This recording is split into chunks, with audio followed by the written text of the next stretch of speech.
В Москве ежегодно угоняется 18 тысяч автомобилей. Правительство города приняло решение внедрить радиопоисковую систему. Для этого был создан отдельный батальон ДПС ГАИ ГУВД города Москвы, оснащенный 30 фордами и вертолетом.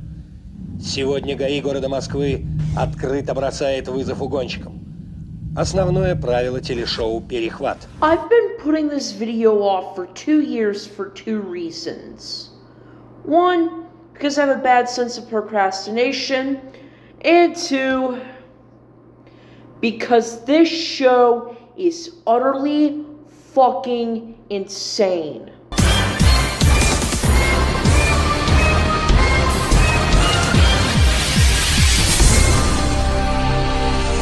Today, we're going to Russia for our next game show review. Game shows from the motherland are either adapted from international game shows, such as Slabouye Zveno, the Russian version of The Weakest Link, or game shows with their own tweak to them, such as Pole Shoots, the Russian version of Wheel of Fortune. But today, we're looking at a game show that is 100% pure Russian, and it involves stealing a car and driving it through the streets of Moscow in order to win it? Okay, wait just a damn minute, this can't be real. It is! Holy shit, how did this get approved? Well, I'll tell you. In 1997, carjackings were on a rise in Russia, with up to 300 vehicles stolen a day, according to former Defense Minister Anatoly Kulikov.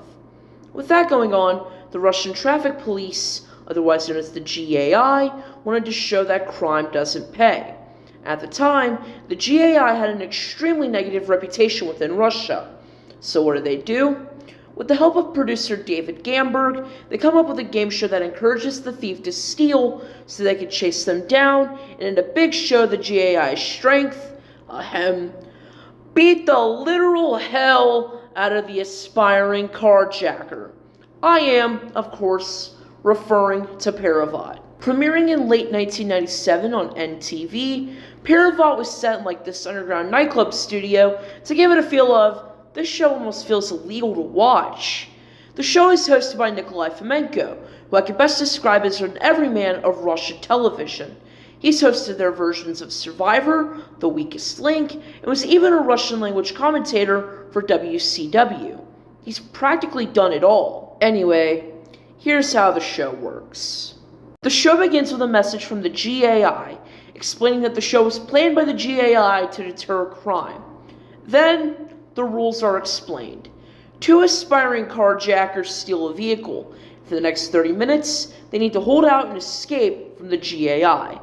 In the last 60 seconds of the chase, the host gives the contestants a dilemma.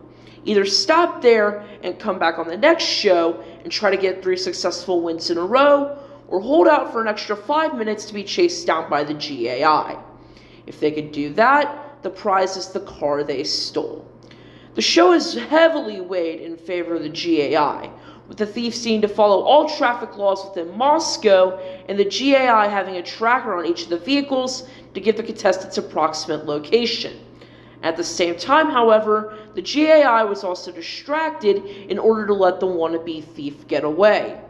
The success rate of the show was, dare I say it, lower than Downfall, with only 1 out of every 8 contestants actually succeeding stealing the car.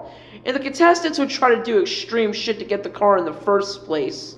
One contestant tries to escape by driving onto a moving train, but fails because an officer hopped on. Another actually fucking escapes by driving onto a boat. Someone tried this method as well, and it didn't go as planned. Car wrecks have actually happened on the show. And what do the GII do? Well, they pull them out of the vehicle and beat the living hell out of the poor sod.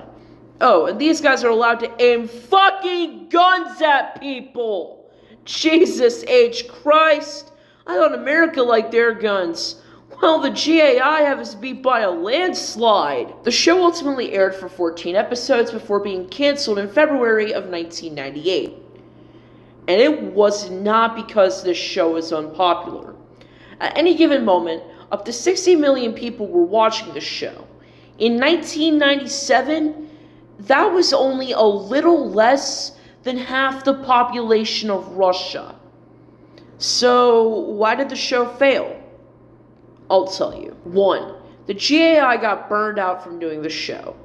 Yeah, burnout doesn't just happen to kids who are touted as gifted, such as myself. It also happens to Russian traffic police as well. But the head of the GAI at the time claimed that the show was making them look like the bad guys. 2. The show served the complete opposite purpose of the show's goal. Instead of rooting for the GAI, the viewers of the show actually rooted for the criminal who was stealing cars. When the thief was caught, the audience went silent. When they won, cheers erupted from the building. Ultimately, Perehvat failed due to GAI burnout and people cheering for the carjackings.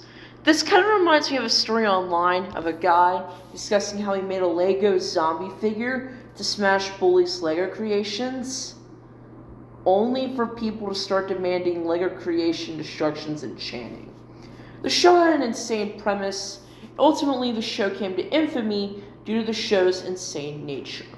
A revival was planned in 2017, but ultimately fell through as of 2026. Thank you guys for watching. Я Дуэль Титосмен, и я поймаю вас на обратной стороне. I will catch you guys on the flip side.